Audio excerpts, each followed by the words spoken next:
Okay. So Obamacare is the law of the land. It's actually been in effect for about 2 years now, and it's modeled after MassHealth in Massachusetts. There are a lot of people who are saying, "Oh, MassHealth has destroyed Massachusetts." You know, this is part of a problem, and this is why I get really upset when people of color shut me out of the race discussion, because this is part of the problem of the government shutdown. You have one person on the aisle that is saying, "Oh, the government is shut down because Obama is a black president." So, they're doing it because he's black, not because, this wonderful thing is going to help. And then you have people on the other side of the aisle who are saying the only reason the GOP is shut down the government is because they hate poor people, and that's classism. But you rarely hear some people say that it's the same thing. I am someone with white privilege who is saying that it's the same thing because I am poor and white. And I know what it's like to see people and spend 13 hours in an ER. There were things sometimes hospitals try to do better. The only thing that I think in Arizona reduced congestion was anti-immigration laws that they pass, because then anyone who was brown was afraid to go to the ER because they were told that if they were going to go to the ER, they would get deported. So I think some congestion could be attributed to that I saw reduced. Changes in hospital policies and procedure reduced it, but I once spent 13 hours in an ER for a migraine that ended up going away, and I think I spent 10 or 11 hours for a syncope episode. And in that one day, about 2 hours before I got there, a man died of a heart attack waiting to be seen, and it was blamed on him for not telling them the triage nurse his symptoms. And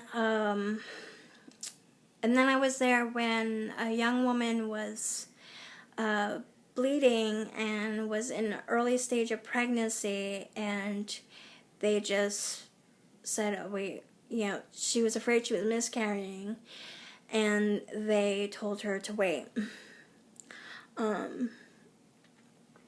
And by the time, I think that was either my 13-hour or my 11-hour visit. It was about 7 or 8 a.m. and they still hadn't seen her, and she'd been there all night. She's turned around and said, "I'm just going to go to Planned Parenthood," where they're not going to turn her away for bleeding. Now, you'll have people who drink the Kool-Aid of denial, who even work in the industry, who will say, "Well, that's just urban legend. That's not right. The patient did something wrong." I mean, every day there are reports of people dying in the ERs, waiting rooms, and it's just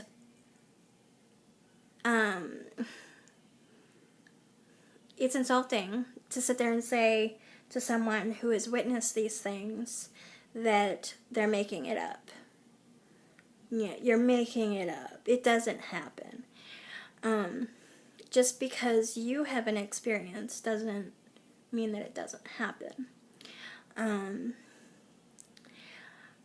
I don't think I've ever really waited that long here in Massachusetts because of MassHealth to see a doctor. Actually, the fastest the hospitals where I've gotten the best and fastest care, or I mean, not care, service has been Brigham Women's and Mass General, because at Boston Medical, especially if they know you you get healthcare from Healthcare for the Homeless. The homeless are treated as if they're all drug addicts, and they just put you like on a conveyor belt. Oh look, you actually have to become your own advocate and say refuse certain things or demand certain things, or actually come from another hospital with like the information to throw at them so that they won't just brush you aside. Like, I had 3 bloody noses in the same day, and I was on my way back to the shelter, and my nose started to bleed again, and I had been at Mass General, and they mentioned the silver nitrate, and because I knew about the silver nitrate, and I said, hey, I need that, BMC just didn't ignore me. They had to treat me. So, hospitals, unfortunately, are not above treating people who are obviously Medicaid recipients and homeless or people of color differently than someone with private insurance, or who is white, who is dressed a certain way, appears a certain way. So that's the reality, and this is why I think that if the government continues to shut down, maybe we'll stop laughing about the foolishness of it and actually have serious discussions and really seriously consider voting the people out that decided that it was okay to shut down the government because they don't like Obama and they don't like poor people having access to health insurance and health care.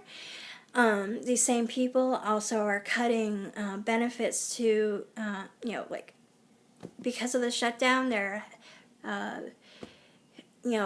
food programs, getting cut, housing getting cut.